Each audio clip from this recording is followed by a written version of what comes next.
At a police station in the heart of America, where power is granted not only by rank, but by a glance, the sound of boots on the floor, and the terrifying silence of those who know it's wrong, but choose to look away. What seemed like a routine incident became the epicenter of an unprecedented quake. A black female officer, exemplary, principled, and deeply respected, was handcuffed in broad daylight, right in the place she once protected and served. And the one who did it? None other than Lieutenant Rick Miller, once hailed as a legend in the force, a symbol of the old guard. Proud, untouchable, and seemingly immune to accountability. But this time, he picked the wrong target. Because she didn't break. Because the truth can't be twisted forever. And because justice finally had the strongest ally of all, the camera, and the awakened conscience of an entire generation. This isn't just a story about a wrongful arrest, not just a clash between a woman and a man, but a warning to those who thought a badge could shield them from scrutiny. And when the very system that protected you turns its back, what will you do? Watch until the end. Because the hardest falls are always reserved for those who stood highest. Fort Mill, South Carolina. A quiet town where American flags flutter proudly and everything seems just fine. Here everybody knows everybody, and if you wear a police uniform, people often greet you with a warm, trusting smile. That's why Lieutenant Monique Harris always stopped by the corner convenience store on Main Street after meetings. A bottle of water, a granola bar, and a quick chat with Mr. Patel, the owner, before heading back to the station. That day was no different. The sun was mild. Monique wore her full uniform, neatly pressed, name tag gleaming. She entered the store as usual, nodded at Mr. Patel, and picked out a bottle of chilled water and her favorite strawberry granola bar. But then she felt it. A stare, cold, hard, pressing, as if someone's gaze was piercing through her back. Monique turned. At the end of the aisle, a young police officer she had never seen before stood, hand resting near his belt close to the holstered gun at his side. He didn't blink. He didn't smile. He just stared. There was something in his eyes that wasn't just suspicion. It was an unspoken question. Who are you to walk in here like you belong? Monique didn't react. She was used to it, the gaze black women often receive when they show up in places people don't think they belong. Even with a badge on her chest and a commanding officer's rank, she'd often been judged first and foremost by the color of her skin. But she said nothing. She quietly made her way to the register. Sometimes strength isn't in fighting back. It's in staying calm while others fall apart. Monique placed the water and granola bar on the counter when a voice came from behind, deep, cold, metallic as steel tapping glass. You, stop. I need to see some ID. No, excuse me. No, ma'am. No, please. Just a command, blunt, dry, and heavy with implication. Monique turned around slowly. Her eyes weren't confused, just observant. The officer had stepped closer now, chest puffed, shoulders tense. The name tag on his uniform read A. Jenkins, and his eyes still held that same suspicion, like she was a code to be cracked. "What reason do you have to ask for my ID?" Monique asked, her voice calm, eerily calm, not defiant, not evasive, just a direct question. Jenkins squinted. "You're acting suspicious." "Suspicious?" Monique tilted her head, no smile, no anger. "I picked up a granola bar and a bottle of water, paid for them in front of the store owner." "That's suspicious behavior." A tense silence fell. No one in the store said a word, but the air seemed to still. Mr. Patel gripped the receipt tightly, his gaze flickering between the two. He knew Monique, knew she wasn't one to make trouble. But he also knew sometimes truth isn't enough when it stands alone. Jenkins stepped in closer, voice lower. "You said you're a lieutenant? That's strange. I've never heard of you." Monique didn't flinch. "So now you suspect me of petty theft, impersonating an officer, and acting suspicious because I'm a black woman in uniform?" It wasn't an accusation. It was a fact spoken softly, but echoing like a bell. Jenkins turned red, and then he pulled out the handcuffs. Monique didn't resist.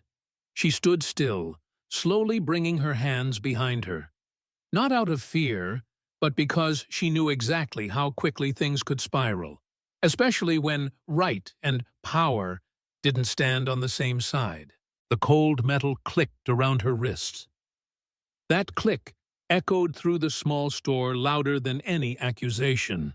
Mr. Patel's jaw dropped, his eyes wide with shock. A woman nearby dropped her shopping basket, a water bottle rolling across the floor. "And Jenkins?" A smirk stretched across his face, as if he had just snuffed out some kind of rebellion. "We'll finish this talk at the station," he said, pushing Monique out the door as everyone stared in stunned silence. No one said a word. No one intervened, because everyone knew speaking up might just make you the next target. Monique walked into the sunlight, head held high.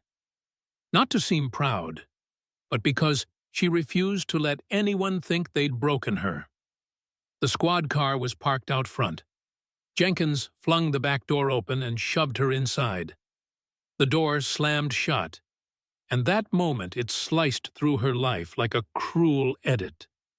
A woman who once walked into a precinct to lead, now being driven back to it like a criminal.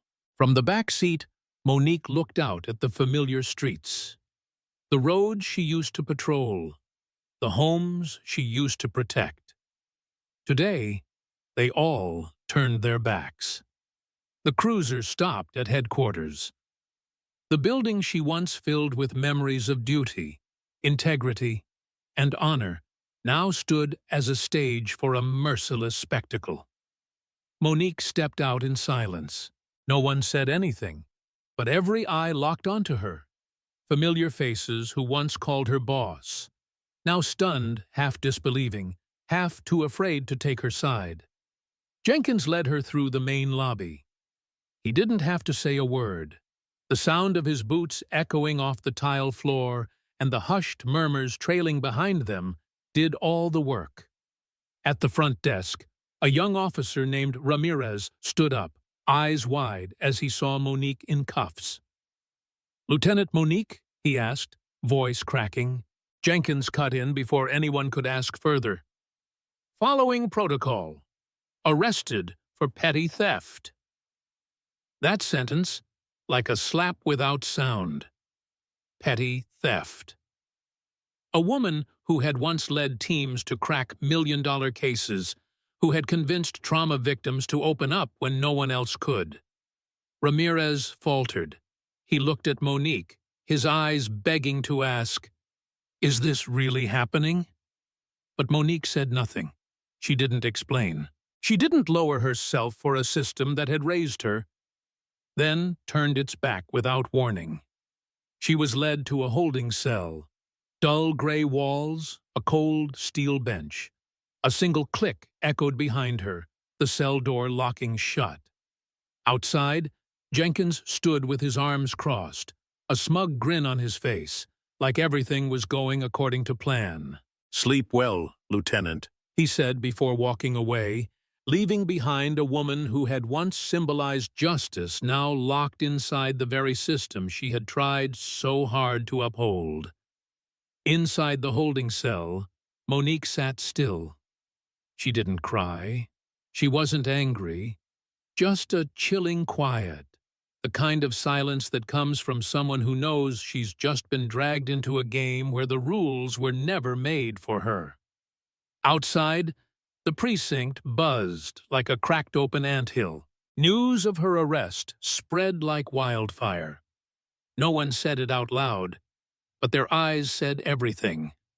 Surprise, confusion, and worse, caution. Officer Ramirez passed by the conference room and accidentally overheard a hushed conversation. "I heard she got arrested for shoplifting. Has she lost her mind? Or maybe this is just the tip of the iceberg. Who knows what else she's been hiding?" "You never really know. People can fool you with the way they look." Ramirez wanted to speak up, wanted to scream, "She's not like that." But he stayed silent, because in a department that was quietly picking sides, silence was the only safe move. In the executive office, Lieutenant Colonel Billings, the same man who had signed Monique's commendation letters 3 years in a row, sat holding a coffee mug, frowning at the news on screen. A colleague knocked and entered, voice hesitant. "Colonel, about Lieutenant Monique's case, should we—" Billings waved him off. "Don't rush it. Let things play out.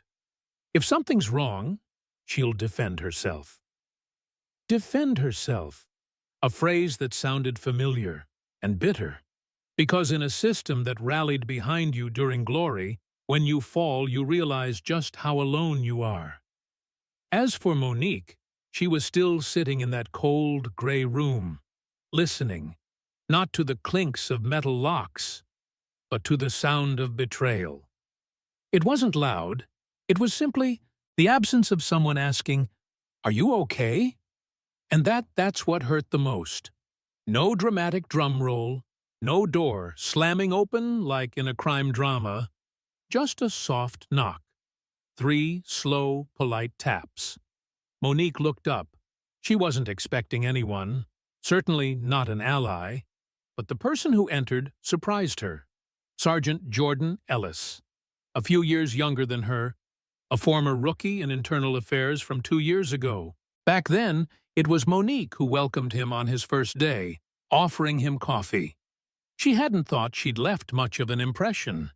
Yet now, when everyone was treating her like a contagious stain, he stood there entering with a file folder and a steady gaze. "I don't have much time," Ellis said, voice steady but low. "I might get pulled in the moment I walk out of here, but I need you to know. Something about your arrest stinks." Monique narrowed her eyes. Not out of surprise, she'd suspected it all along, but to gauge whether this was truth or just another trap. Ellis seemed to read that look. He opened the folder, pulling out a stack of reports. The store's surveillance system had its hard drive swapped out 2 days prior. The person who filed the complaint, a South Asian clerk, had just signed a contract to supply monitoring equipment for the precinct zone under Miller's supervision. Everything was by the book, but no one had done anything wrong on paper. But it all felt too coincidental. "I can't launch an official investigation," Ellis sighed. "Not unless the brass gives the green light. But if you've got backing, if you've got files that can flip this, I'll be the first to put the report on their desk." Monique studied him for a long moment. Her guard didn't drop, but there was something softer in her gaze now, the faint feeling that in a locked room, a sliver of light had found a way in. She nodded slowly. "No thanks, no dramatic words. Because sometimes what a person needs most is simply someone brave enough not to look away." The city police precinct, by nature, is never truly quiet. Whether it's late at night or early in the morning, there's always the sound of footsteps, phones ringing, printers humming, and the slow drip of coffee from a machine that's long overdue for servicing. But that morning, after the night Monique was taken into custody, there was a new sound in the air. Whispers, not outright gossip, No one was stupid enough to openly criticize a senior officer in the hallway. But the sideways glances, the quickly retracted stares, the half-sentences that trailed off into safer topics, all of it said the same thing. Someone had started asking questions. Sergeant Ellis said nothing after that nighttime visit. He returned to his duties as if nothing had happened. Just a few old files were accidentally forwarded to Internal Affairs. Some surveillance footage from cameras around the store, seemingly unrelated, was recovered and misdelivered. Even the handover report for the old hard drive had been resubmitted, this time bearing a faint signature from none other than Captain Miller. No one openly accused anyone. No one said Miller did anything wrong. But small cracks had begun to spread. Meanwhile, Monique sat in the office of Captain Clara Hughes, head of internal complaints, and someone Monique had once publicly opposed during a meeting. Clara peered over her glasses, her expression stern as ever. "I'm not here to defend you," she said bluntly, "but I also won't accept that one of my subordinates is publicly humiliated without a clear and fair disciplinary process." She placed a file folder on the desk in front of Monique. Inside, a list of anonymous complaints from residents in Miller's district, never properly investigated. Reason: lack of evidence. Secondary reason: the complainants withdrew after a brief conversation. Monique scanned the pages, her jaw tightening. Piece by piece, the scattered puzzle began to click into place. She was no longer alone, but that didn't mean she was safe.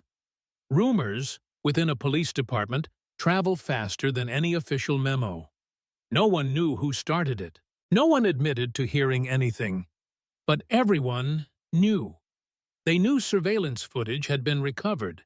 They knew Miller was scrambling to explain himself. And they knew the name Monique Daniels was no longer a joke.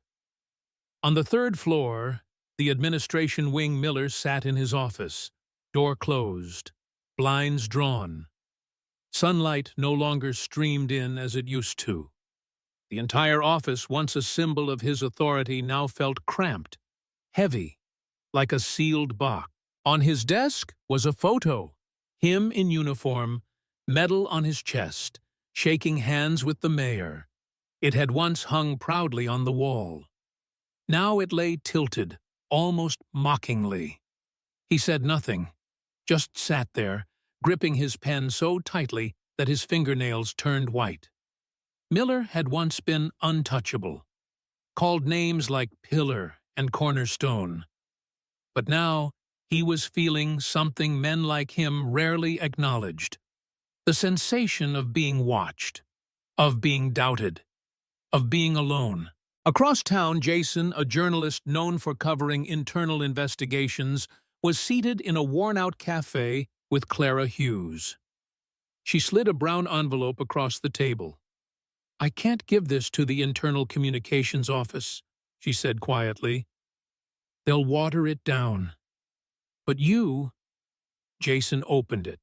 Inside were copies of forgotten internal reports, evidence of special request, calls to wipe records, and an audio recording featuring a voice he recognized instantly: Miller. He looked up. "You want this to go public?" Clara took a sip of coffee, didn't answer right away. Then, after a pause, she replied with quiet weight: "I just want justice to have a seat at the table. What you do with it is up to you." Back at the station, Monique walked down the hallway. For the first time in days, the stares she received no longer carried mockery. There was still skepticism, still hesitation. But somewhere within, something had shifted, a faint trace of recognition. And that, more than any apology, was the fuel she needed. An emergency meeting was called on Monday morning. It rained that day, not heavily, but steadily, as if the sky itself sensed that something was coming.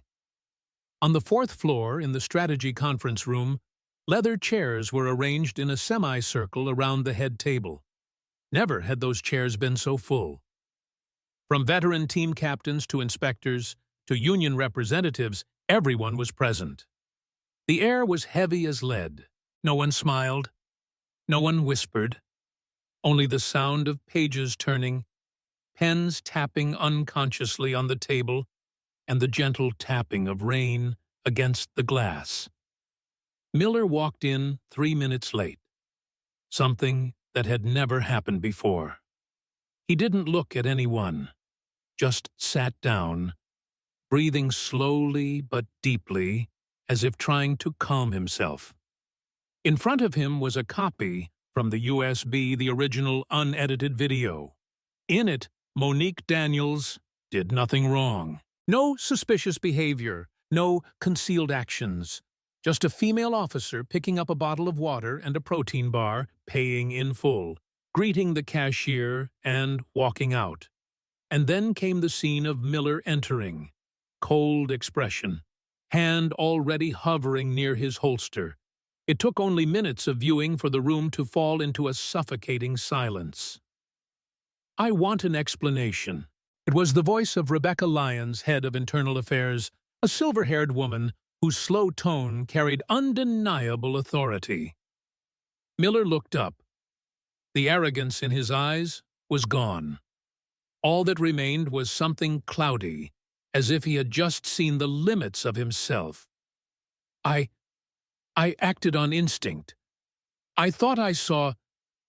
Instinct is not a valid reason to handcuff a fellow officer.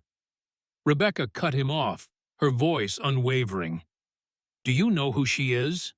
A model officer. Not a single blemish in 12 years of service." Another voice rang out, this time from Captain Jackson, once close to Miller. "I've covered for you many times, Rick, but this time you crossed the line." Miller clenched both fists. He looked around the room. Faces of colleagues, people he once believed would always stand by him now, avoided his gaze. Some shook their heads. Some scribbled notes. Some watched silently, as if waiting to see how the once unshakable pillar would collapse. And then, like the final blow, Rebecca uttered the words he knew were inevitable. "I recommend that Lieutenant Rick Miller be placed on administrative leave pending internal investigation." No one objected. No one defended him. Only silence remained, the silence of a system choosing not to shield the man it once held up as a symbol. Out in the hallway, Monique stood still. She didn't gloat. She didn't nod in satisfaction. She simply, for the first time, felt that she wasn't alone anymore. The night before the press conference announcing the results of the internal investigation, the police station was eerily quiet. Miller sat alone in his office. The overhead fluorescent light dimmed. The ceiling fan spun slowly, letting out its familiar creak. In front of him sat his nameplate, Rick Miller, Lieutenant, Tactical Command Unit, a plaque that now felt like a decorative relic soon to be removed. He leaned back in his chair, eyes staring blankly at the ceiling. No paperwork, no complaints, no calls from lawyers, only silence, the silence of a man who once believed the entire system revolved around him. Until it turned its back. The door creaked open. Miller turned his head slowly, wearily. But the person standing there wasn't an investigator, not a high-ranking officer. It was Reynolds. The young officer who had once seen Miller as the ideal role model now stood before him with an unfamiliar look in his eyes, a mixture of sorrow and resolve. "I knew you'd come," Miller said, his voice hoarse, as if all his pride had already been burned away. Reynolds didn't answer. He stepped in, pulled out the chair across from Miller, and sat at a distance that was close enough to show respect, but far enough to show boundaries. "I used to believe what we did was about maintaining order," Miller continued, eyes staring into the distance. "I used to think every decision I made was right. Sometimes you had to be firm. Sometimes people needed to be taught a lesson. Reynolds frowned. You call humiliating, handcuffing, and degrading a black female officer in front of her peers teaching a lesson? Miller was silent. Time stretched slowly. Finally, Reynolds pulled something from his pocket and placed it on the table. It was an old photograph. In it was Miller, not the man he was now, but a young recruit, standing among his first academy class, holding his hat with pride, eyes bright with purpose. I found this in the archives, Reynolds said quietly.